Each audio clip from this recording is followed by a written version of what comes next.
In the quiet hour before the world had fully awakened, a soft blue light rested gently over the little house at the edge of the village. The morning was still young, and everything seemed to breathe slowly, as though the whole earth was lying peacefully in the hands of God. The windows were pale with the first glow of dawn, and outside, a few birds began to sing from the branches of the old maple tree. Their songs were not loud or hurried. They came one by one, tender and light, like small notes of gratitude rising into the morning air. Inside the house, a mother opened her eyes before anyone else. She did not rise quickly. For a moment, she stayed still beneath the warm quilt, listening to the gentle silence around her. The room was dim and peaceful. The wooden floor held the coolness of the night. The curtain moved slightly with the soft breath of morning wind. Somewhere down the hall, one of her children turned in sleep, and the small sound brought a quiet smile to her face. It was the kind of smile that came not from excitement, but from love that had settled deeply in the heart. She whispered a simple prayer before her feet touched the floor. "Thank you, Lord, for this new morning. Thank you for this home. Thank you for the children still resting beneath your care." Her words were not long, and they did not need to be. They were soft enough to belong to the silence, and sincere enough to fill the room with peace. She believed that God heard even the prayers spoken in the quietest voice, even the prayers that were only breathed from a tired but grateful heart. Slowly, she rose and folded the blanket at the foot of the bed. She wrapped a shawl around her shoulders and stepped into the hallway, where the house waited in gentle stillness. The children's doors were partly open, and she paused beside each one. In the first room, her oldest child slept with one arm resting over the blanket, face turned toward the window where the faint light touched the pillow. In the second room, her younger child was curled beneath a quilt, holding a small stuffed lamb close to the chest. In the third little bed, the youngest breathed softly, one tiny hand resting above the covers as if reaching for a dream. The mother stood there for a while, not wanting to wake them. She simply looked at them with a tenderness that words could not fully hold. She thought of how quickly days passed, how yesterday's small shoes became too tight, how little voices grew clearer, how sleepy eyes became curious and bright.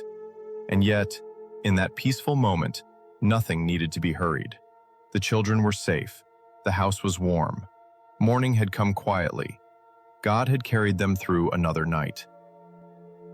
She went to the kitchen and lit the small lamp near the stove. A gentle golden glow spread across the wooden table, the shelves, the folded cloth, and the bowl of apples by the window. She moved through the room with familiar care, placing a kettle on the stove and setting out cups for tea. Soon, the first warmth began to rise. The soft sound of water heating filled the kitchen, and the mother breathed in the comforting scent of bread wrapped in a clean cloth from the evening before. It was simple bread, but in the early morning light, it felt like a gift. She sliced the bread carefully and placed the pieces on a plate. She added a little butter, a jar of honey, and a small dish of fruit. Every movement was quiet and unhurried. The spoon touched the table softly. The cups settled into place. The chair legs barely made a sound against the floor.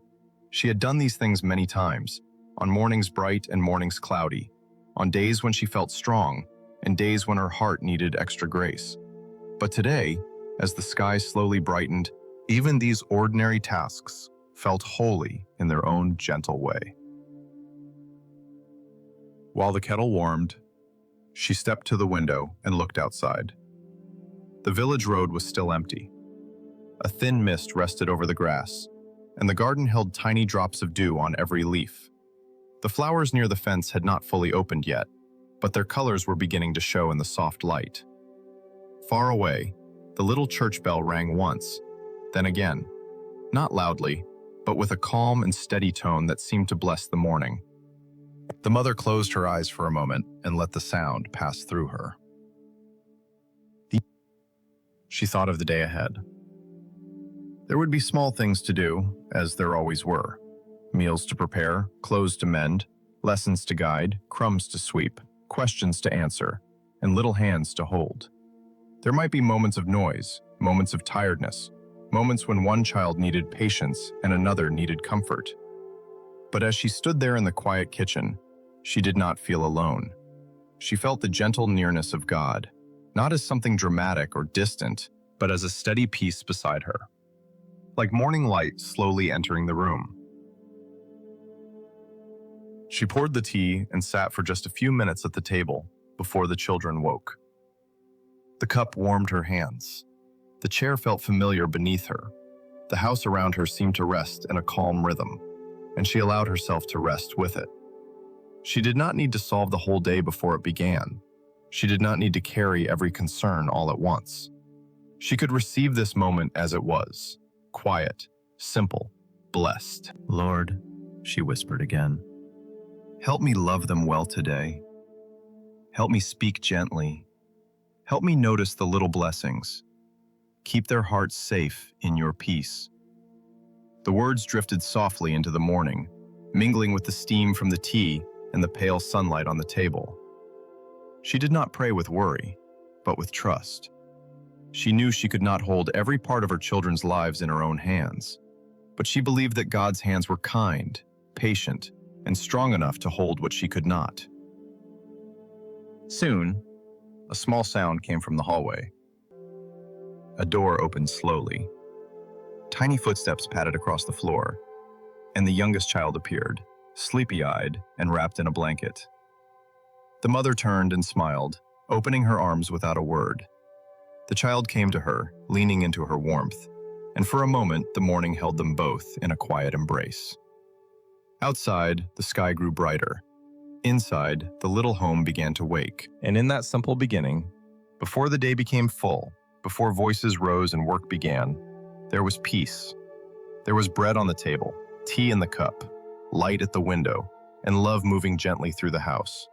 The mother looked at her child, then down the hallway where the others would soon wake, and her heart rested in quiet gratitude.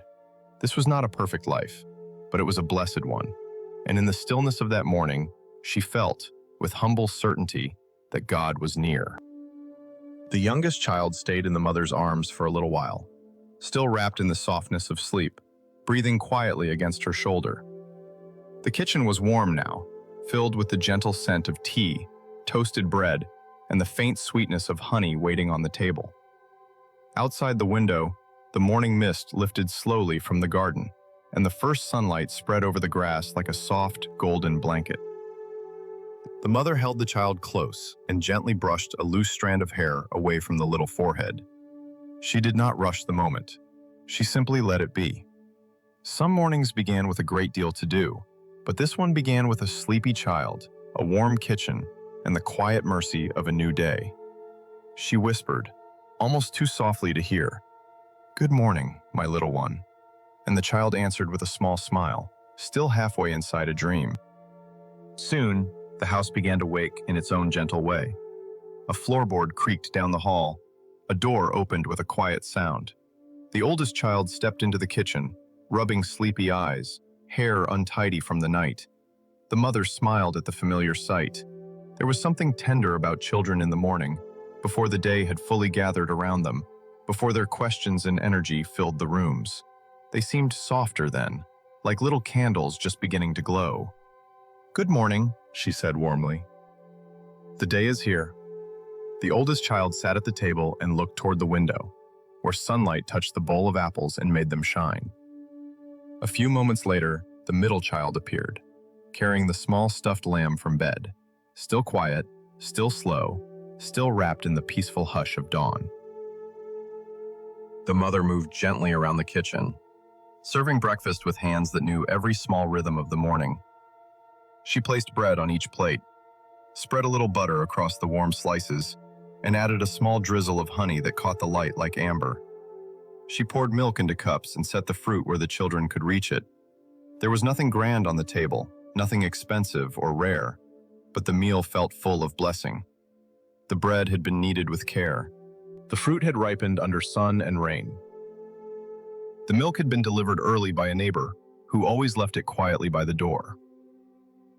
And the mother, watching the children take their first small bites, felt again that God often placed his goodness in simple things, in food enough for the morning, in a table gathered with sleepy faces, in a home where love did not need to be loud to be real.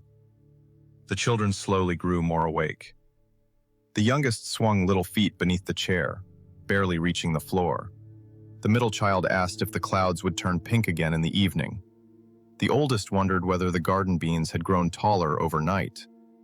The mother answered each question softly, not with hurry, but with the patient attention that made each child feel seen.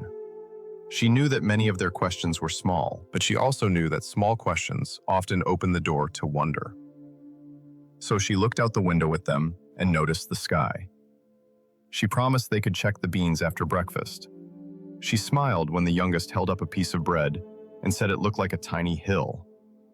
The morning became a quiet little world of simple words, warm food, and light moving across the table.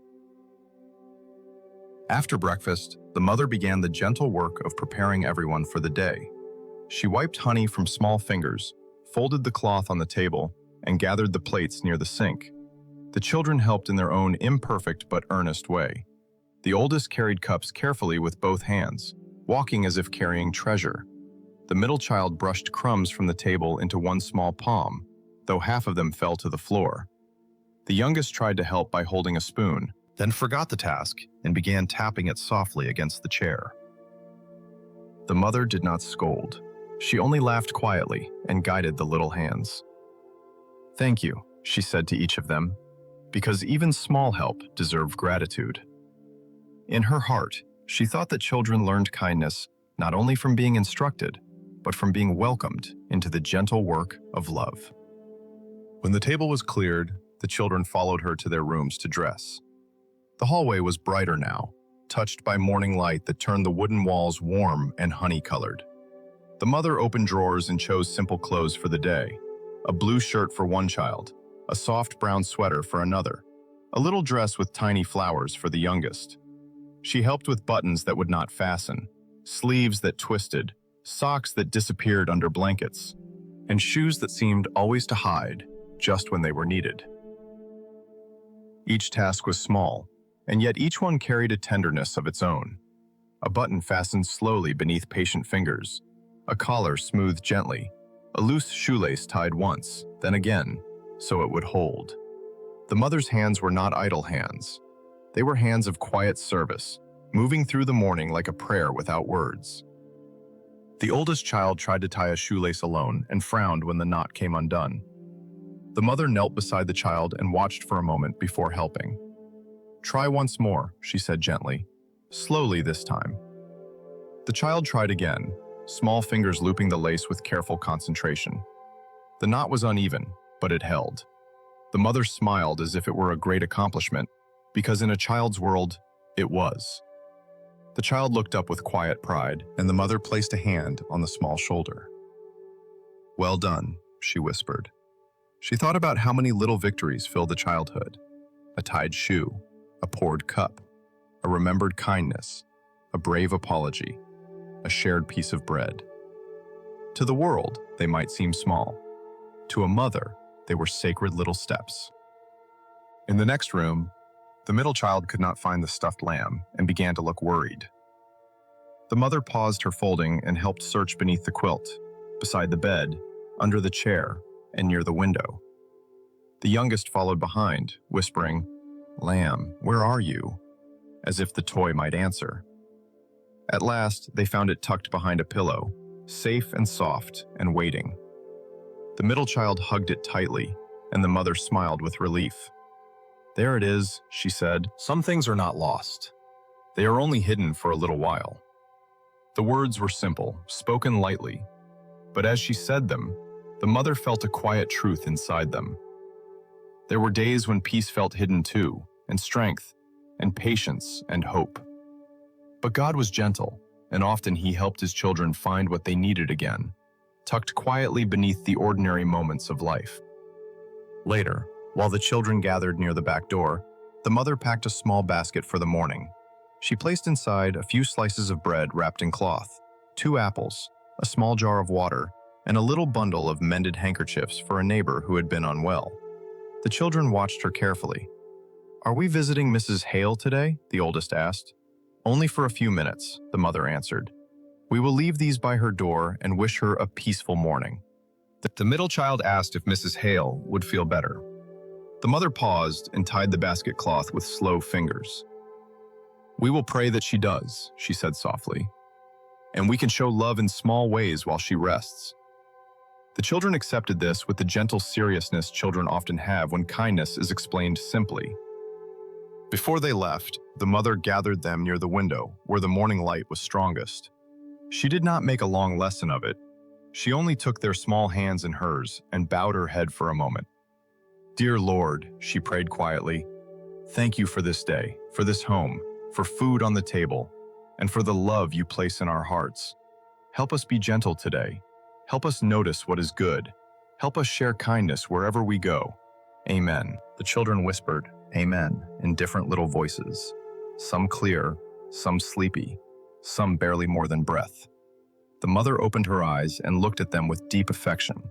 She hoped they would remember that prayer not as a rule, not as something heavy, but as a soft doorway into the day, a way of walking with God in peace. They stepped outside into the garden, where the air was fresh and mild. The morning had brightened fully, but it remained gentle. Dew clung to the leaves, and the earth smelled clean and cool. The children ran ahead to check the bean plants, kneeling close as if greeting small friends. The oldest announced that one vine had grown taller. The middle child insisted another leaf looked like a tiny green hand waving. The youngest touched the soil and laughed softly at the dampness on small fingers. The mother stood beside them, basket on her arm, feeling the calm happiness that comes when a simple promise is kept. They had checked the beans. They had noticed the morning. They had found joy in something quiet and living. She silently thanked God for green things, growing things, and for children who still knew how to wonder. As they moved through the garden gate, the mother turned back for a moment to look at the little house. The curtains were open now. The kitchen window reflected the sky. A small line of smoke rose from the chimney, thin and peaceful. It was not a perfect house. There were scratches on the table, repairs waiting near the fence, laundry that would need washing later, and a floor that would gather crumbs again before noon. But the mother saw beauty in it all. The house was lived in. It held laughter, tiredness, patience, forgiveness, prayer, and the soft returning rhythm of daily grace. She felt no need for life to be polished before it could be blessed. God's goodness had met her right there, among the dishes, the shoelaces, the crumbs, the questions, and the children's small hands reaching for hers. They walked slowly down the lane, not yet far from home, with the basket swinging gently from the mother's arm. The youngest held one side of her skirt. The middle child carried the stuffed lamb. The oldest walked ahead just a few steps, feeling grown enough to lead but still close enough to be safe. The sun warmed their shoulders. A quiet breeze moved through the grass. Somewhere nearby, a rooster called, and farther off, someone opened a wooden gate. The village was waking too, softly and steadily, like a song beginning one note at a time. The mother looked at her children and felt a tenderness too deep to hurry past. Each of them was different. Each of them needed love in a different shape. One needed encouragement. One needed comfort. One needed gentle guidance and a hand to hold. She could not know every path they would walk in life, and she did not try to imagine it all in that moment. Mattel, she gave the future quietly to God, the same way she had given him the morning, step by step, breath by breath, blessing by blessing. And as they continued down the peaceful village road, she felt that the day did not need to be large to be meaningful. It only needed to be received with gratitude, lived with kindness, and held in the quiet peace of the Lord. The village road stretched softly before them, narrow and familiar, bordered by low stone walls, small gardens, and patches of grass still bright with morning dew. The mother walked slowly, matching her steps to the children's pace, never hurrying them along. The youngest stayed close by her side, one little hand curled into the fabric of her skirt, while the middle child carried the stuffed lamb as if it too had been invited on the morning walk. The oldest moved just ahead, stopping now and then to examine a leaf, a pebble, or the trail of a small snail crossing the road with patient determination. The mother smiled at these pauses. In the quiet of the morning, every small thing seemed worth noticing. The world did not feel like a place rushing forward. It felt like a gentle path prepared under God's care, one step at a time. The air was cool and clean, carrying the scent of damp earth, wildflowers, and bread baking somewhere nearby. A soft breeze moved through the hedges, brushing the leaves together with a sound like whispered prayer. Far above the rooftops, the sky was pale blue, with thin white clouds drifting slowly as though they had nowhere urgent to be. The mother lifted her eyes to them for a moment, and her heart grew quiet. She had walked this road many times, sometimes with baskets full, sometimes with arms tired, sometimes with a child asking questions every few steps. Yet this morning, it felt especially peaceful. Perhaps it was the softness of the light. Perhaps it was the way the children walked together without quarreling. Or perhaps it was simply that her heart was open enough to notice the grace already present. They passed the little garden belonging to Mr. Bennet, who was kneeling among his cabbages with a straw hat tipped low over his forehead. He looked up when he heard the children and gave them a kind wave. "Good morning," he called softly, as if not wanting to disturb the peacefulness of the hour. The children answered in their different voices, the oldest clear and polite, the middle child shy but smiling, and the youngest only raising a small hand before hiding closer to the mother. Mr. Bennet laughed gently and held up a carrot, still covered with soil. "The garden is waking up well today," he said. The mother smiled and replied, "It surely is. God has given us a gentle morning." Mr. Bennet nodded, looking over the rows of green leaves. "That he has," he said, and then returned to his work with the slow contentment of a man who knew the blessing of simple labor. A few steps farther on, the oldest child asked why gardens needed so much waiting. The mother looked down at the child and answered softly, "Because growing things usually take time." She did not say it like a lesson from a book, but like something she had learned through many quiet seasons of life. Seeds grow slowly under the soil before we can see anything. But that does not mean nothing is happening. The child thought about this while walking beside her. The middle child looked down at the stuffed lamb and said, "Maybe prayers are like seeds." The mother's eyes softened at that. "Yes," she whispered. "Sometimes they are." She did not add more. The thought was enough, gentle and true, resting among them as they continued down the road. Soon they came near the small bakery at the corner, where warm light glowed behind the window and the smell of fresh bread filled the air. The baker's wife was arranging loaves on a wooden shelf when she noticed them passing. She opened the door just enough for the warmth to drift out into the cool morning. "Good morning, dear ones," she said. Her face was kind and flour-dusted one sleeve of her dress. The youngest looked at the bread with wide eyes, and the mother gave a quiet laugh. "We have already eaten," she said gently, "but your bread smells like a blessing." The baker's wife smiled. "Then may the blessing follow you down the road." She reached into a basket and gave each child a tiny roll, no bigger than the palm of a hand. "For later," she said. The mother thanked her warmly, and the children held the rolls carefully, as if they had been given small treasures. As they walked on, the children did not eat the rolls right away. The mother noticed this and felt glad. They had learned, little by little, that some good things could be saved, carried, and enjoyed slowly. The oldest tucked the roll into the basket. The middle child wrapped it in a corner of cloth. The youngest held the little bread close and smelled it now and then, smiling at the warmth that still lingered in it. The mother thought of how kindness often worked that way. A small gift, a gentle word, a patient smile. These things could travel with a person longer than expected. They could warm the heart later, even after the moment had passed. She silently thanked God for people who gave without needing praise, for neighbors who made the world feel softer, and for children who were learning to receive kindness with grateful hearts. The road curved toward the center of the village, where the little church stood with its white walls, simple wooden doors, and a small bell tower rising modestly above the trees. It was not a grand church, but it had a peaceful beauty that seemed to belong to the village itself. Ivy climbed near one side of the wall, and flowers grew in a small bed near the steps. The door was closed, but the mother knew the place well. She had sat there on rainy Sundays with a child asleep against her shoulder. She had bowed her head there when her heart felt tired. She had sung softly there when joy was quiet but real.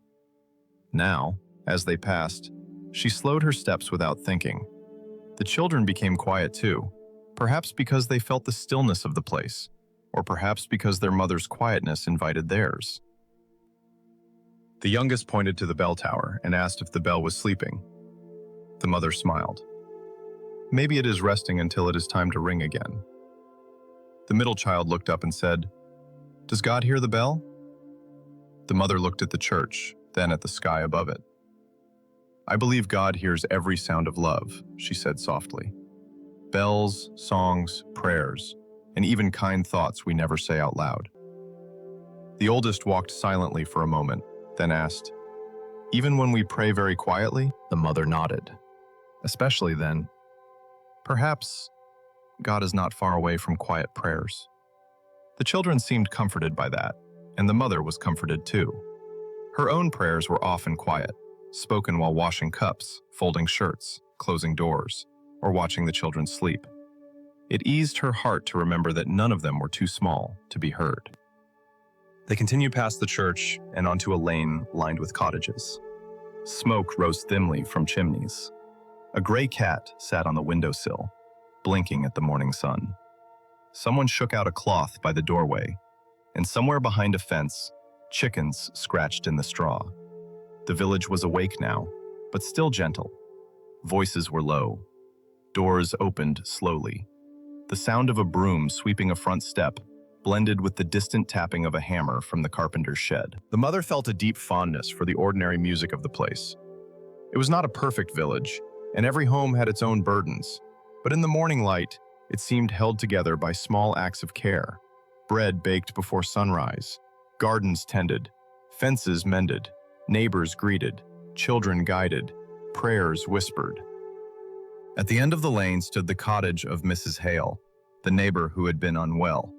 Her curtains were drawn halfway, and a small clay pot of lavender rested near the door. The mother motioned for the children to slow their steps.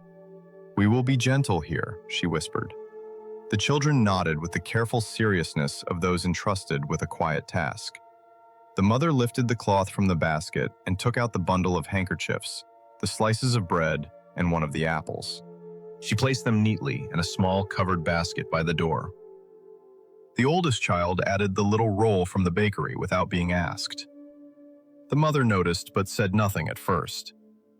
The middle child looked at the stuffed lamb, hesitated, then placed a small wildflower beside the basket instead. The youngest touched the door lightly with one finger, as if sending kindness through the wood. The mother's heart warmed as she watched them. There were moments when children needed many reminders, many patient corrections, many gentle beginnings again. But there were also moments like this, when goodness appeared naturally, like a small light coming on in a window. She placed a hand over her heart and bowed her head. "Lord, please bring comfort to this home today," she whispered. "Let Mrs. Hale feel cared for, and let her body rest in peace."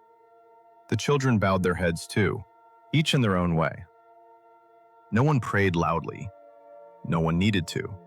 The quiet itself seemed to hold the prayer.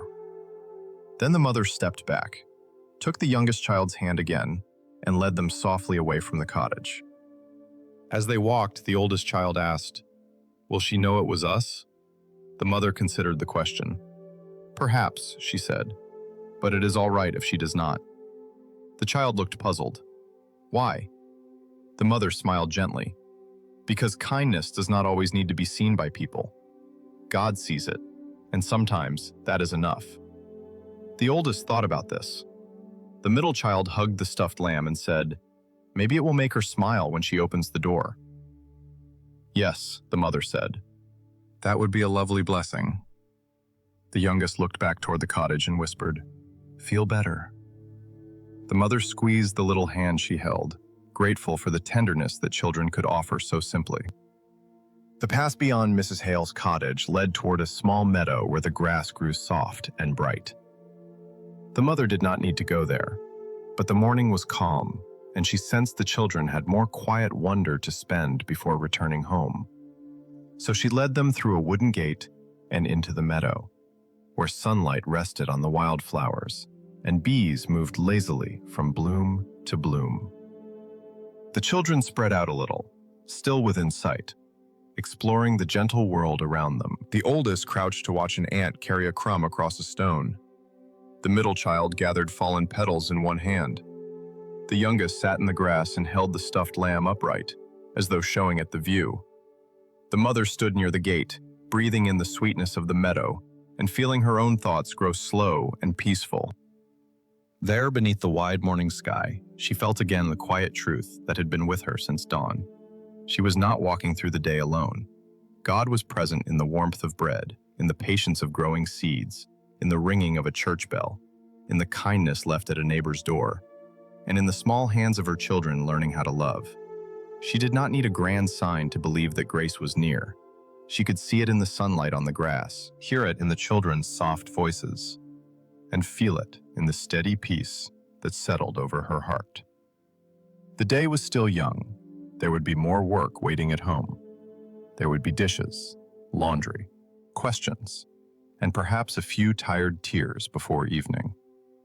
But for now, the meadow held them gently, and the mother allowed herself to receive its quiet gift. After a while, she called the children back to her. Not sharply, but with a voice as soft as the breeze. They came slowly, bringing their discoveries with them.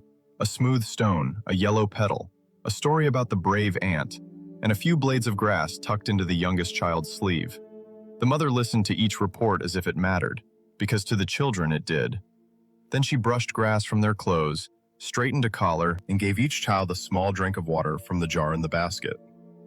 They shared the tiny rolls from the bakery, breaking them carefully into pieces. The bread was simple and warm in memory, and they ate it under the open sky with quiet happiness.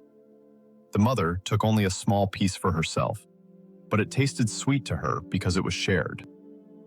When they began walking home, the sun had risen higher, but the morning had not lost its gentleness. The village road welcomed them back with its familiar turns, its flowers by the fences, its open windows and soft voices. The children walked more slowly now, content from the meadow and the bread. The youngest leaned against the mother's side. The middle child hummed a little tune. The oldest carried the smooth stone like a precious keepsake. The mother felt the basket lighter on her arm, and her heart lighter too. They had not done anything grand that morning. They had only walked, greeted neighbors, noticed the world, shared kindness, and prayed quietly. Yet somehow, the morning felt full. As the little house came into view again, with sunlight shining on the kitchen window, the mother paused at the garden gate and looked at her children. Their faces were calm, their hands a little dusty, their eyes bright from fresh air and small wonders. She silently prayed that they would grow with hearts open to goodness, that they would learn to see God not only in church, not only in spoken prayers, but in every gentle blessing placed along the road of an ordinary day. She prayed they would remember the warmth of bread, the sound of the bell, the meadow grass, and the quiet joy of helping someone without asking for anything in return. Then she opened the gate, and the children went in before her, returning to the home that waited with its simple rooms and familiar peace. The mother followed them with a grateful heart. The morning walk had ended, but its calm remained with her, like sunlight resting on the soul. And as she stepped back inside, she carried with her the quiet assurance that the Lord had walked with them down every part of the village road. By the time the mother and her children had returned home, the morning had slowly opened into a bright and peaceful day. The soft mist had disappeared from the garden, and the sunlight now rested warmly on the fence, the windows, and the little path that led to the door. Inside the house, the familiar work of the day waited quietly, not as a burden, but as a rhythm the mother knew well. She set the basket on the kitchen table, helped the children wash their hands, and smiled as the youngest tried to explain, with great seriousness, how the meadow grass had followed them home on their sleeves. The mother brushed the last green blade from the little cuff and said, "Perhaps it wanted to stay with you a little longer." The children laughed softly, and the sound filled the room with a gentle brightness. Then the day moved on, slowly and simply. There were cups to rinse, towels to hang near the window, crumbs to sweep from the floor, and a few small shirts waiting to be mended. The mother did each task with quiet care, while the children stayed near her, sometimes helping, sometimes asking questions, sometimes simply moving through the house like little birds in a warm nest. As the sun climbed higher, the mother opened the back door to let in the mild air. A breeze entered the kitchen and carried with it the scent of warm earth, leaves, and distant flowers. The curtains lifted softly, then settled again. The children sat at the table for a while, drawing pictures on scraps of paper. The oldest drew the church bell tower, taller than it truly was, with a sky full of round clouds. The middle child drew Mrs. Hale's door with a basket beside it and a flower that was almost as large as the cottage. The youngest made small circles and lines, then proudly declared that it was the stuffed lamb walking through the meadow. The mother looked at each drawing with sincere attention. She did not correct the shapes or suggest better lines. She simply listened as each child explained the little world they had made. She had learned that when a child offered a drawing, they were often offering more than paper. They were offering the way they saw the morning, the way wonder had settled in their heart, the way love had taken shape in colors and lines. So she placed the drawings carefully on the shelf near the window, where the light could touch them, and told the children they had remembered the morning beautifully. After a simple midday meal, the house grew quieter. The youngest became sleepy and leaned against the mother's side, eyes blinking slowly. The mother carried the child to the small bed and laid the blanket gently over the little shoulders. She sat there for a moment, smoothing the blanket with one hand and listening to the soft breathing begin to deepen. In the next room, the older children had become calm too, speaking in low voices as they arranged wooden blocks near the floor. The mother stepped back into the hallway and paused. The afternoon light was different from the morning light. It was warmer, fuller, more golden. It stretched across the wooden floor in long, gentle lines, turning ordinary dust into tiny specks of brightness. She looked at that light and felt her own spirit quiet down. There were many things she could do. There were always many things a mother could do. But for a little while, she allowed the house to rest. She sat by the open window with a small piece of mending in her lap and listened to the peaceful sounds around her. The faint hum of bees near the garden flowers, the soft knock of wooden blocks in the next room, the sleeping child's gentle breathing, and the distant sound of someone leading a horse down the village road. Nothing hurried her. Nothing pressed heavily upon her. The afternoon seemed to say, in its own quiet way, that God's peace could be found not only in prayer, but also in stillness. 6. A little later, when the youngest woke and the children were ready to be outside again, the mother led them into the garden behind the house. The sky had turned a calm blue, and a few white clouds drifted lazily above the trees. The garden was not large, but to the children it held many places to explore. The bean vines near the fence, the small patch of herbs, the row of flowers that leaned toward the sun, and the old wooden bench beneath the apple tree. The mother brought a basket of laundry to fold and set it beside the bench. The children gathered around her at first, but soon they spread out in the garden, each drawn to something different. The oldest looked carefully at the bean vines, measuring their height with one small hand. The middle child searched for smooth stones near the path. The youngest carried the stuffed lamb to the shade and placed it carefully against the tree trunk, as if it too needed rest after a long morning. The mother watched them with a soft smile, folding one cloth, then another, breathing in the warm scent of sun-dried linen. There was something deeply peaceful about folding clean cloth under an open sky. Each fold felt like a small act of order, a small offering of care, a small way of saying that home was worth tending. While she folded, the children began to play near the apple tree. At first, their game was quiet. The oldest built a little house from twigs and stones. The middle child gathered leaves for a pretend table. The youngest placed the stuffed lamb inside the little twig house and whispered something to it. The mother let them play, grateful for the calm. But after a few minutes, the middle child reached for one of the smooth stones the oldest had chosen, and the oldest pulled it back quickly. A small frown appeared. The middle child's eyes grew disappointed. The youngest looked from one face to the other, sensing that something had changed. It was not a large quarrel. No one shouted. No one was deeply hurt. It was only one of those small moments that appear in childhood. When a child wants something, another child holds it tightly, and kindness has to be learned again in a very small place. The mother set the folded cloth beside her and waited for a breath before speaking. She did not want to rush in with sharp words. She knew that gentle lessons often entered the heart more deeply than hurried correction.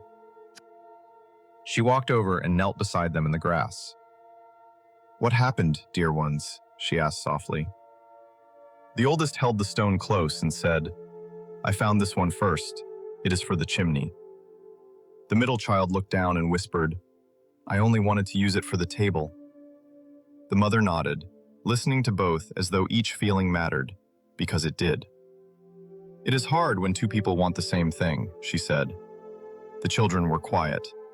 A bee moved slowly over a flower nearby, and the leaves above them shifted in the breeze. The mother looked at the little twig house and smiled gently. "This is a very fine house," she said, "and I can see why the chimney stone feels important. I can also see why a table would need something smooth and strong." The children looked at the stone, then at each other.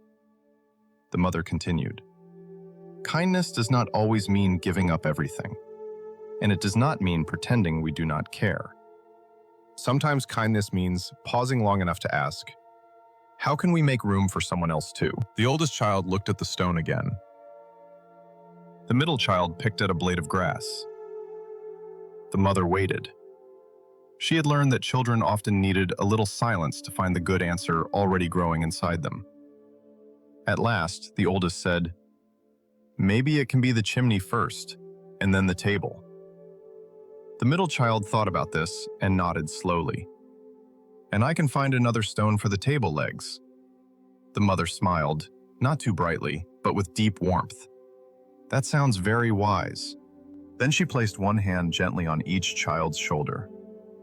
"You both cared about what you were making, and you both found a way to be kind." The children returned to their play, and the small trouble passed like a cloud moving away from the sun. The mother went back to the bench and resumed folding the laundry, but her heart was quietly thankful. These small lessons mattered. Sharing a stone in the garden might not seem important to the world, but to a child's heart, it was practice for a life of gentleness, patience, and love. After a while, the mother called the children to sit with her under the apple tree. The shade was cool and pleasant, and the grass beneath them was soft. She gave each child a slice of apple and took one for herself. They ate slowly, listening to the leaves rustle overhead. The youngest leaned against her knee. The middle child held the apple slice with both hands. The oldest looked toward the garden fence and seemed thoughtful. The mother did not begin with a sermon. She simply spoke in the same quiet voice she used for bedtime stories. "Do you remember the basket we left by Mrs. Hale's door this morning?" The children nodded. "That was kindness," she said. "And do you remember when Mr. Bennett waved to us from his garden? That was kindness too. And when the baker's wife gave you little rolls, that was kindness. Sometimes kindness is giving something. Sometimes it is helping. Sometimes it is listening. Sometimes it is speaking gently when we could speak sharply." The children listened, not perfectly, but enough. The mother smiled and added, "And sometimes kindness is sharing a stone." The oldest smiled a little, and the middle child did too. The youngest, not fully understanding but wanting to belong, held up the stuffed lamb and said, "Lamb is kind." The mother gave a soft laugh. "Yes," she said, "the lamb looks very kind." Then her voice grew even gentler. "God is kind to us in many small ways every day. He gives us light, breath, food, friends, forgiveness, and new beginnings. When we are kind to one another, we are letting a little of His love pass through our hands. She looked at their small hands resting in their laps, hands that had held bread, flowers, stones, drawings, toys, and her own fingers on the village road. "Your hands can carry many good things," she said. "They can help, they can share, they can comfort, they can build, they can pray." The children looked down at their hands, as if seeing them in a new way. The afternoon remained still around them, and the lesson settled lightly, like sunlight through leaves. The rest of the afternoon passed with an easy calm. The children returned to their little twig house and finished it together. The chimney stone became a chimney for a while, then a table, and then finally a doorstep. The mother did not point this out or praise them too much. She simply noticed with quiet joy. Metallo, she finished folding the laundry and placed the soft cloths into the basket. Then she watered the herbs while the children followed, each taking a small turn with the little watering cup. Some water reached the plants, some reached the soil, and some found its way onto small shoes. The mother smiled and let it be. The sun warmed the garden, the breeze moved gently through the apple tree, and the house stood behind them with open windows and peaceful rooms. Every part of the afternoon seemed woven together with simple grace. As the light began to soften toward evening, the mother gathered the children near the back door. Their cheeks were warm from the sun, their clothes carried little signs of grass and garden dust, and their eyes looked calm from a day spent in gentle work and play. Before going inside, she paused and looked up at the sky. It was wide and clear, with clouds glowing softly at the edges. "Thank you, Lord," she whispered, not loudly, but enough for the children to hear. "Thank you for this afternoon. Thank you for helping us learn kindness in little ways." The children stood quietly beside her. The youngest leaned against her skirt. The middle child held the stuffed lamb. The oldest looked at the garden, perhaps thinking of the stone, perhaps thinking of nothing at all. And the mother felt a deep peace settle over her. She knew the children would need to learn the same lessons many times. So would she. Patience, gentleness, kindness, gratitude. These were not learned in a single afternoon. They were learned slowly, through repeated grace, through mistakes forgiven, through small beginnings offered again and again. When they stepped back into the house, the rooms were filled with golden evening light. The drawings still rested on the shelf near the window. The cups were clean. The folded laundry smelled faintly of sun. The children carried their little treasures inside: the stuffed lamb, a smooth stone, a few petals, and the memory of a peaceful afternoon. The mother closed the door gently behind them and felt grateful for the quiet way God had been near. Not in thunder, not in fear, not in anything grand or overwhelming, but in the soft work of shaping hearts through ordinary love. And as the day moved slowly toward evening, she carried that gratitude within her, trusting that every small act of kindness, every gentle word, and every quiet prayer was held safely in the loving care of God. As the evening light settled softly over the little house, the mother began preparing supper with the same quiet care that had carried her through the day. The sun had lowered behind the trees, and its golden glow entered through the kitchen window, resting on the wooden table, the clean cups, the folded cloths, and the children's drawings still standing proudly on the shelf. The house felt warm in that peaceful hour between afternoon and night, when the work of the day slowly turned toward rest. Outside, the garden was calm. The bean vines moved slightly in the breeze, and the apple tree cast long shadows over the grass where the children had played. Inside, the mother tied her apron, rolled up her sleeves, and lit the small lamp near the stove. Its gentle flame added a soft amber light to the room, making the kitchen feel even more like a safe little shelter at the end of the day. The children were quieter now, as children often become when evening begins to gather. The youngest sat on the floor near the doorway, holding the stuffed lamb and humming a tune that had no clear beginning or ending. The middle child arranged the smooth stone, the yellow petal, and a few small twigs on the table as if preparing a tiny display of the day's discoveries. The oldest offered to help with supper, standing near the mother with a serious expression that made her smile. "You may place the napkins," she said gently. The child accepted the task with care, laying one napkin beside each plate and adjusting them until they looked just right. It was a small thing, but the mother noticed the patience in it. She noticed how the child's hands had grown steadier, how the morning's lessons and the afternoon's kindness seemed to linger quietly in the room. The meal was simple. There was soup warming slowly in a pot, made with vegetables from the garden and herbs that had dried near the window.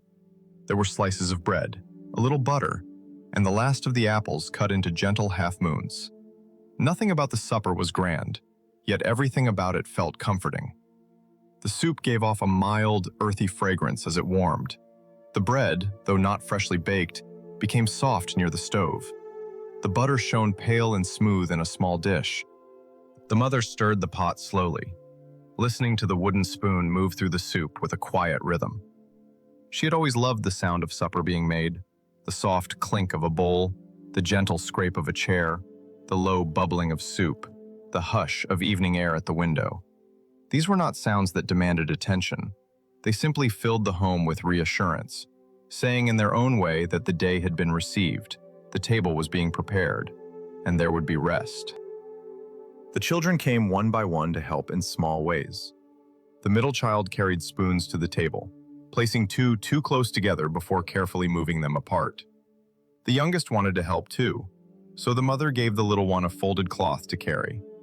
It was brought to the table with both hands, then placed proudly in the very center, where it did not belong but looked sweet all the same. The mother did not move it immediately. She let the youngest feel the happiness of helping. Then, after a moment, she said softly, "Shall we put it here, where everyone can reach it?" The child nodded, and together they set it near the bread. The oldest poured water into the cups with great concentration, spilling only a little.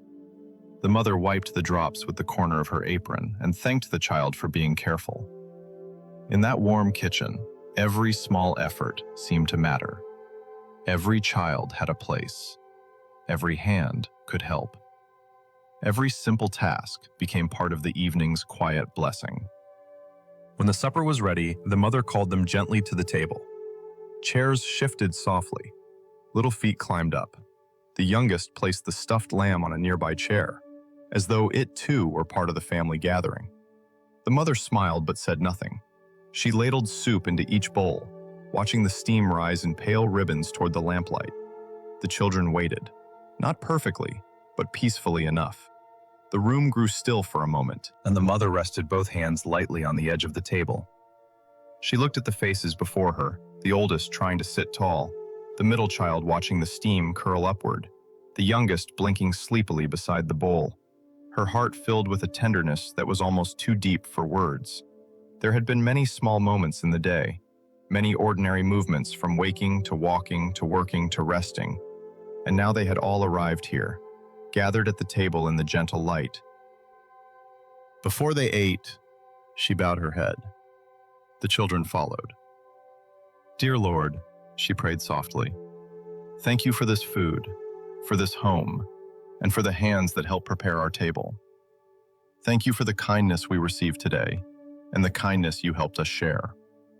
Let this meal bring rest to our bodies and peace to our hearts. Amen." The children whispered amen, and the youngest added a quiet amen for the stuffed lamb as well. The mother smiled, and the warmth of the moment seemed to spread through the room like the glow from the lamp. She did not feel the need to say more. The prayer had been simple, and simple was enough. God was not far from this table. He was near in the bread, near in the soup, near in the small voices, near in the gratitude that softened the evening. They began to eat slowly. The soup was warm and mild, just right for the end of a gentle day. The oldest tasted it and said the carrots were sweeter than usual. The middle child asked whether the herbs came from the garden or from the little bundle near the window. The mother answered that some had come from the garden weeks ago and had been dried for evenings just like this one.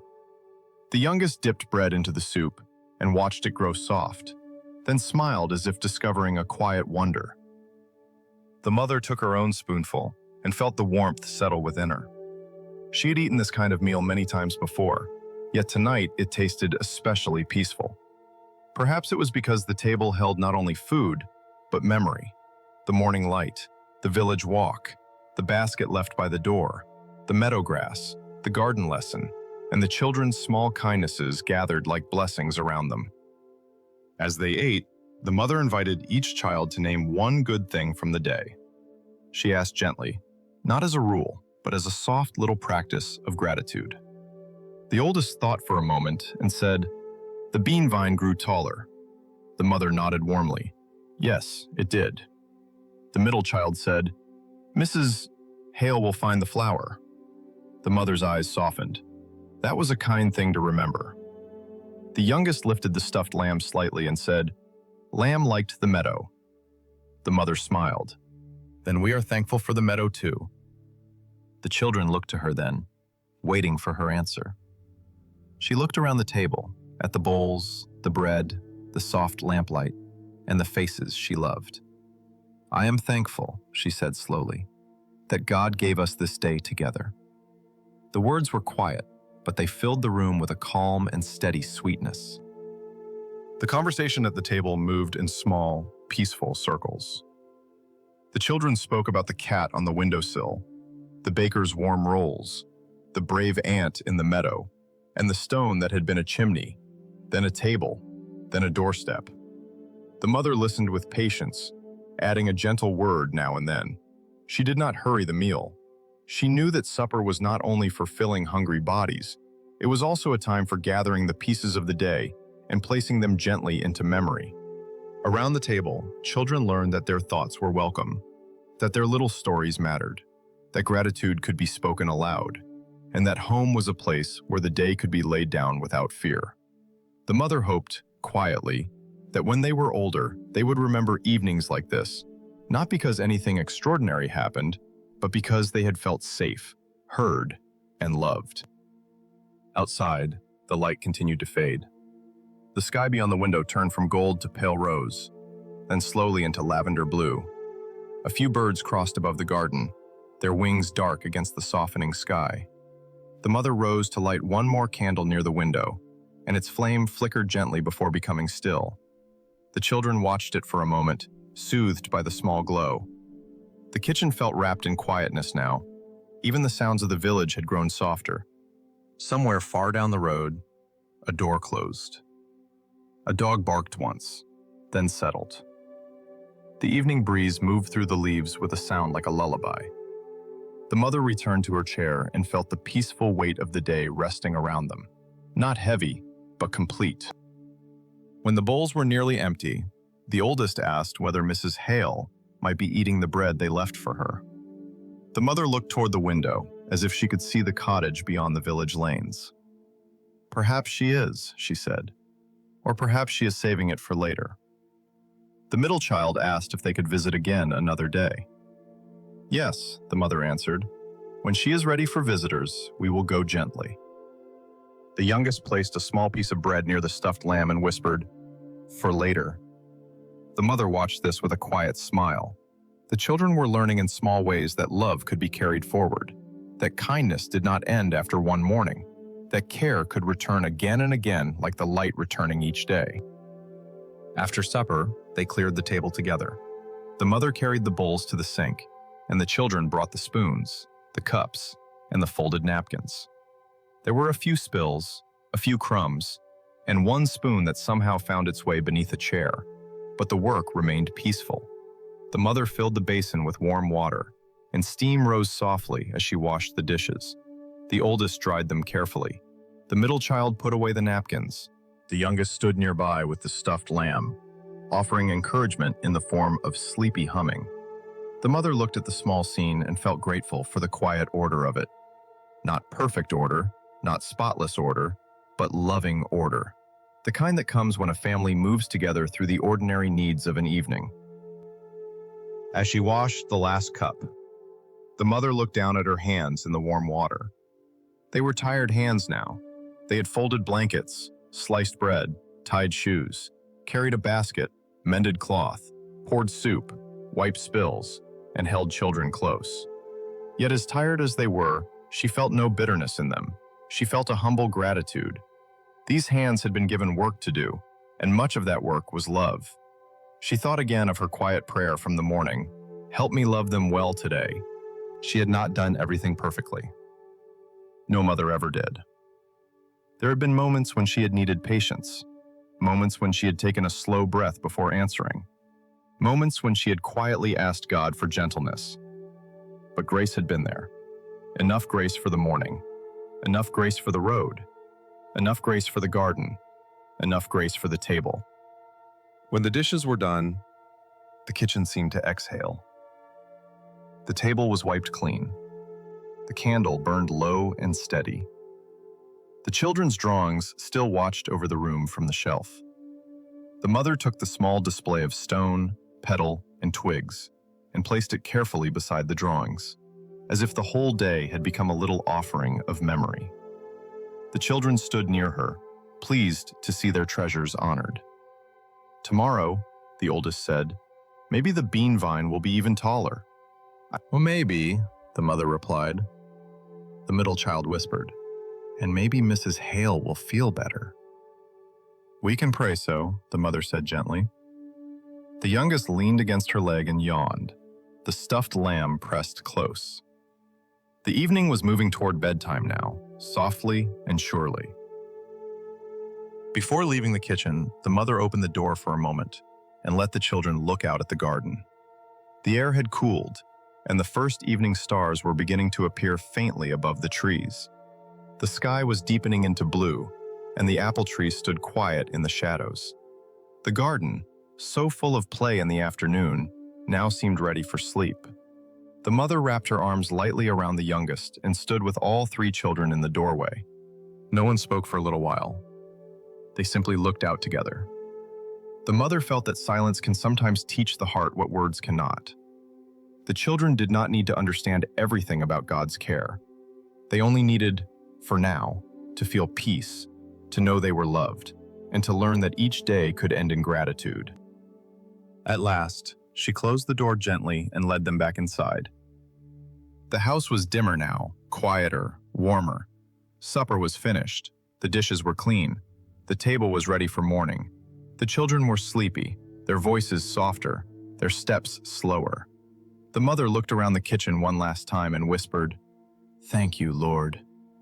It was the same kind of prayer with which she had begun the day, simple and small, but full of trust. She thanked him for the meal, for the children, for the soft evening, for the ordinary blessings that had filled the hours without needing to be noticed by anyone else. And as she guided the children toward the next quiet part of the night, she carried with her the peaceful assurance that God had been present at their thankful table, blessing not only the food, but the love shared around it. After supper, the little house settled into a softer kind of quiet. It was not yet bedtime, but the day had clearly begun to fold itself closed. The kitchen lamp glowed low behind them. The table had been wiped clean, and the warm scent of soup, bread, and candlelight still lingered in the air like a gentle memory. The children moved through the rooms with slower steps now, their voices no longer bright with morning energy, but hushed and tender, as if the evening itself had placed a soft hand over the home. The mother helped them wash their faces and hands, guiding the youngest toward the basin, smoothing the middle child's hair, and reminding the oldest to place the smooth stone safely on the shelf before it disappeared beneath a blanket or chair. The children obeyed in their sleepy, imperfect way. A sleeve became damp, a towel slipped to the floor. The youngest laughed quietly when a drop of water touched the nose. The mother smiled and reached for the towel, patting the little face dry with care. These were the small endings of a day, the gentle rituals that told the heart it was safe to rest. The sky outside had deepened into evening blue. Through the window, the first stars appeared one by one, faint and patient above the trees. The garden was now mostly shadow, though the pale shapes of the flowers could still be seen near the fence. The apple tree stood still, its leaves barely moving. The village beyond the house had grown quiet too. There were no busy footsteps on the road now, no cheerful calls from neighbors, no sound of tools or gates or wagons. Only the soft evening air remained, and the occasional rustle of leaves, and the far, gentle sound of the church bell marking the late hour. The mother paused when she heard it. The sound was calm and low, drifting over the village like a blessing. She stood in the hallway with one hand resting on a folded towel and let the bell's final note fade into the silence. The children gathered near the small sitting room, where the mother had placed a candle on the table and laid out their night clothes. The youngest sat on the rug with the stuffed lamb in the lap, gently touching its ears. The middle child leaned against a cushion, already looking drowsy. The oldest sat near the window, watching the sky as if waiting for more stars to arrive. The mother moved quietly among them, helping with buttons, sleeves, and blankets. She did not speak much. There was no need for many words. The house was telling its own quiet story. The day had been lived, the table had been shared, the work had been done, and now rest was coming. When the children were ready, she brought them each a small cup of warm milk with a little honey, just enough sweetness to make the evening feel tender. They drank slowly, holding the cups with both hands. For a while, the mother sat with them in the sitting room and read a short story in a voice as soft as the lamplight. It was a simple story about a shepherd who counted his sheep beneath the stars and thanked God for keeping watch through the night. The children listened quietly. The youngest leaned against her side. The middle child's eyes closed and opened again. The oldest tried to stay very still, as though stillness itself were a grown-up thing to practice. The mother's voice moved gently through the room, never rising too high, never hurrying forward. The words were less important than the feeling they carried: safety, watchfulness, peace, and the tender nearness of God in the quiet dark. When the story ended, no one spoke for a moment. The candle flickered. The mother closed the book and rested her hand on its cover. Soon, she led the children to their beds. The youngest went first, holding the stuffed lamb close. The mother tucked the blanket under the little chin and kissed the forehead. "God keep you in his peace," she whispered. The youngest smiled sleepily and closed both eyes with great seriousness, as if trying to obey sleep itself. In the next room, the middle child wanted the blanket folded in a particular way, not too high and not too low. The mother adjusted it patiently until it felt just right. Then she sat for a moment beside the bed while the child whispered, "Do you think Mrs. Hale found the basket?" The mother smiled in the dimness. "I think she may have," she answered. And whether she found it early or late, the kindness was still there. The child seemed comforted by this and relaxed into the pillow. In the oldest child's room, the window curtain was still open slightly.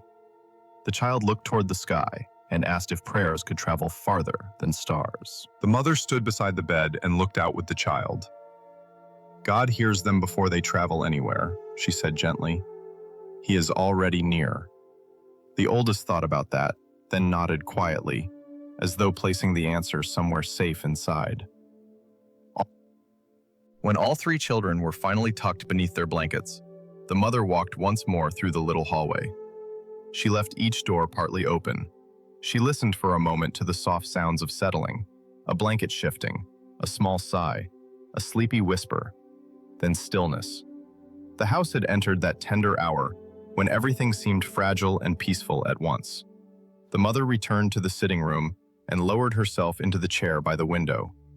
The candle burned softly beside her. Outside, the moon had risen above the trees, pale and gentle, spreading silver light across the garden path. She looked out at the quiet yard where the children had played earlier, and the memory of the day returned to her slowly. The morning bread, the village road, Mr. Bennett's garden, the church bell, the basket at Mrs. Hale's door, the meadow, the little quarrel over the stone, the thankful table, the sleepy cups of warm milk. It had been a good day, a simple day, a blessed day. And yet, as the house grew quiet, the mother became aware of the small worries she had carried beneath the day's gentle rhythm. They had not been loud worries. They had not ruined the morning or taken away her gratitude. They had simply lived quietly at the edge of her heart, as worries sometimes do. She thought about the children's futures, not in a fearful way, but with the tenderness of a mother who loved deeply. She wondered if she was teaching them well. She wondered if she had been patient enough, gentle enough, wise enough. She thought of the oldest child, growing more thoughtful each season, already asking questions that reached beyond the walls of the little house. She thought of the middle child, tender and easily moved, needing comfort, needing courage, needing to know that gentleness was not weakness. She thought of the youngest, still so small, still carrying the stuffed lamb from room to room, still trusting the world to be safe because mother's hand was near. The mother looked down at her own hands resting in her lap. They were quiet now, no longer washing, folding, stirring, tying, wiping, or carrying. In the candlelight, they looked tired but peaceful. She thought of all they had held that day: bread, cloth, cups, children's hands, a basket, a book, a blanket. Then she thought of all they could not hold. She could not hold every tomorrow. She could not stand beside her children in every future moment. She could not answer every question before it was asked, or protect every feeling before it was felt. This thought might have become heavy, but in the stillness of the room, it softened into prayer. She did not need to be the keeper of everything. She was their mother, and that was a holy calling, but she was not their savior. God loved them before she did. God knew their names before she whispered them. God could walk with them in places her feet could never go. So she bowed her head, there beside the window, and let the quiet worries rise into God's care. Lord, she whispered, you know each child. You know the thoughts they cannot explain, the dreams they cannot yet name, and the paths they have not begun to walk. Please keep them close to your peace. Her voice remained soft, hardly louder than the candle's small movement. She prayed for the oldest, asking that the child's curious heart would grow in wisdom and kindness. She prayed for the middle child, asking that tenderness would be protected and strengthened, not hidden away. She prayed for the youngest, asking that innocence would be surrounded by love, and that each night's sleep would be gentle and safe. She did not pray with panic. She prayed as someone placing precious things into trusted hands. As she prayed, the room seemed to grow calmer around her. Nothing dramatic happened. No sudden answer appeared in the window. No voice broke the silence. But peace came quietly, as it often did. It came like the moonlight resting on the garden. It came like the slow breath of sleeping children down the hall. It came like the warmth left in a cup after tea is gone. The mother breathed deeply and felt her shoulders loosen. She had carried many things through the day, but she did not need to carry them all through the night. Night was a time for placing burdens down. Night was a time for remembering that God did not sleep, even when everyone in the little house closed their eyes. The same Lord who watched over the village road, the garden, the table, and the children's laughter would also watch over their dreams. She stayed by the window for a while, listening. One of the children turned in bed and murmured softly, then settled again. A breeze moved gently against the house. The candle gave a small flicker, then steadied. The mother looked at the shelf where the children's drawings and little treasures had been placed. The church tower drawn too tall, the flower beside Mrs. Hale's door, the lamb in the meadow, the smooth stone, the yellow petal, the twigs from the garden. To anyone else, they might have looked like scraps and small things. To her, they were pieces of a blessed day. Reminders that grace often came quietly and stayed quietly. She smiled and whispered, "Thank you." Not because every question had been answered, but because she had been reminded that love did not have to be perfect to be real, and a mother did not have to be strong every moment to be faithful. Before rising from the chair, she opened the window just a little. Cool night air entered the room, fresh and soft. It carried the scent of grass, distant rain, and the faint sweetness of the garden. She breathed it in slowly. Somewhere far away, perhaps beyond the fields, an owl called once. Not in a frightening way, but as part of the calm music of the night. The mother looked up at the stars. They seemed steady, scattered across the deep sky like quiet promises. She remembered what she had told her oldest child. God hears prayers before they travel anywhere. The thought comforted her again. Her prayers did not need to climb high enough or shine brightly enough. They were heard because God was near. Chapter 6. At last, she rose and moved through the hallway one final time. She stopped at each doorway, just as she had done in the morning. In the youngest child's room, the stuffed lamb rested close beneath one small arm. In the middle child's room, the blanket was still arranged just right. In the oldest child's room, moonlight touched the pillow, and the child's face looked peaceful in sleep. The mother stood there quietly, blessing each child in her heart. She did not wake them. She did not speak aloud. Her love was silent now, but no less strong. She trusted that God understood every wordless prayer that passed through her heart. Then she returned to the sitting room, blew out the candle, and let the moonlight become the only glow. The house was ready for night. The floors were still. The table waited for morning. The garden rested beneath the stars. The mother felt tired, but the tiredness was gentle now. It no longer pressed heavily upon her. It simply invited her to rest.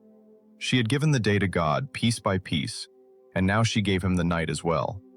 With one last look down the quiet hallway, she whispered, "Keep them, Lord, in your loving care."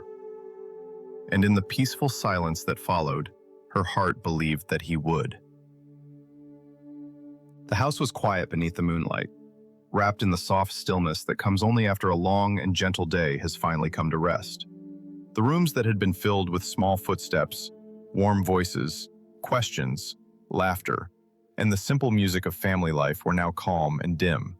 The kitchen table had been cleared. The candle had gone out. The children's drawings rested near the window, touched faintly by silver light.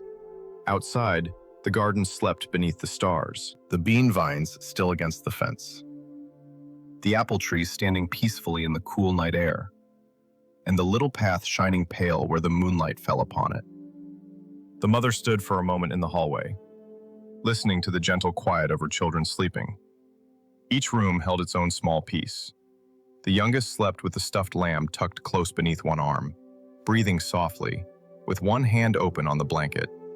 The middle child lay beneath the carefully folded covers, face peaceful, as if the whole day's tenderness had settled into a dream. The oldest slept near the window, where the moonlight rested across the pillow like a quiet blessing. The mother looked at each child with love that did not need to speak. Her heart was full, but not heavy. It was full in the way a cup is full of warm tea at the end of a cold evening, steady and comforting. She knew that the day had not been perfect, yet it had been blessed. There had been crumbs on the floor, spilled water, tangled sleeves, small disagreements, tired moments, and questions she did not always know how to answer. But there had also been bread, kindness, sunlight, garden leaves, a basket left at a neighbor's door, warm soup, soft prayers, and little hands learning how to love. The mother understood, in the quiet way that comes with time, that a peaceful life was not a life without small troubles. It was a life where every small trouble could be met with grace. Every tired moment could be given to God, and every ordinary blessing could be received with gratitude. She returned to the sitting room and sat beside the window once more. The moon was higher now, round and gentle above the trees. The village rested beneath it, all roofs and gardens and narrow roads softened by night. Somewhere far away, a breeze moved through the fields. The sound was almost like a whisper. The mother folded her hands in her lap and let her eyes close. She did not hurry into prayer. She simply breathed slowly, allowing the quiet to gather around her. She thought of the children as they had been throughout the day, sleepy in the morning, curious on the village road, kind at Mrs. Hale's door, thoughtful beneath the apple tree, grateful at the supper table, and peaceful now in their beds. Then, in the stillness of the room, she began to pray. Dear Lord, thank you for carrying us through this day. Thank you for the morning light that woke our home gently, for the food on our table, for the path through the village, for the kindness of neighbors, for the laughter of children, and for the quiet gift of this night. Thank you for being near in the simple things, in bread and water, in sunlight and rain, in folded blankets, in small hands, in soft voices, and in every peaceful breath. She paused, and the silence felt kind. Lord, I place my children in your loving care tonight. Watch over them as they sleep. Let their dreams be gentle. Let their hearts feel safe. Let their bodies rest deeply. Cover this home with your peace, not a peace that the world has to understand, but the quiet peace that comes from knowing we are loved, held, and never forgotten. Her voice remained soft, barely above a whisper. Bless my oldest child with wisdom, patience, and a heart that stays tender. When questions come, guide them gently. When they feel unsure, remind them that they do not walk alone. Bless my middle child with courage and comfort. Let their gentle heart grow strong in kindness. Help them know that tenderness is a gift. Bless my youngest child with safety, joy, and peaceful rest. Let love surround them like a warm blanket, and let each morning bring a new reason to smile. The mother breathed in slowly, then continued, and Lord, bless every person listening tonight. Bless the tired heart. Bless the one who has carried many thoughts through the day. Bless the one who needs rest, but finds it hard to let go. Bless the one who longs to feel safe, forgiven, and loved. Let them know, in this quiet hour, that they may lay their burdens down. They do not have to hold everything tonight. They do not have to fix everything before they sleep. Your care is gentle. Your mercy is near. Your love is steady. The moonlight rested on the floor, pale and calm. May this night be peaceful. May every breath become slower. May every thought grow softer. May the body relax, the heart become still, and the mind drift gently toward rest. Let the room feel warm and safe. Let the darkness feel quiet, not lonely. Let the silence feel like a shelter. And as sleep comes, let it come like a blessing, soft and unhurried. The mother opened her eyes and looked once more toward the hallway where her children slept. Thank you, Lord, for this home. Thank you for another day of grace. Keep us through the night, and when morning comes, help us rise again with gratitude, kindness, and peace. In your loving name, amen. After the prayer, the mother remained still for a little while. She did not rush to move. The words seemed to linger gently in the room, not as something loud or grand, but as something warm and steady. She felt the peace of having placed the day, the children, and her own heart into God's hands. Outside, the stars shone quietly. Inside, the house rested. The mother stood, walked softly down the hallway one last time, and looked into each room with a tender smile. All was still. All was calm. At last, she went to her own room and pulled the blanket over her shoulders. The window was open just a little, and the cool night air moved softly through the curtain. She listened to the gentle sounds of the sleeping house, and her heart slowly settled. The day was finished. The worries had been given away. The children were safe in their beds, and above them all, through the quiet hours of the night, God was near. So the mother closed her eyes. She breathed in peace, and she breathed out the last tired thoughts of the day. The moonlight rested on the window. The garden slept beneath the stars. The little house stood warm and quiet in the village, and in that deep, gentle stillness, the mother rested too, trusting that the same loving God who had blessed the morning would keep watch until morning came again.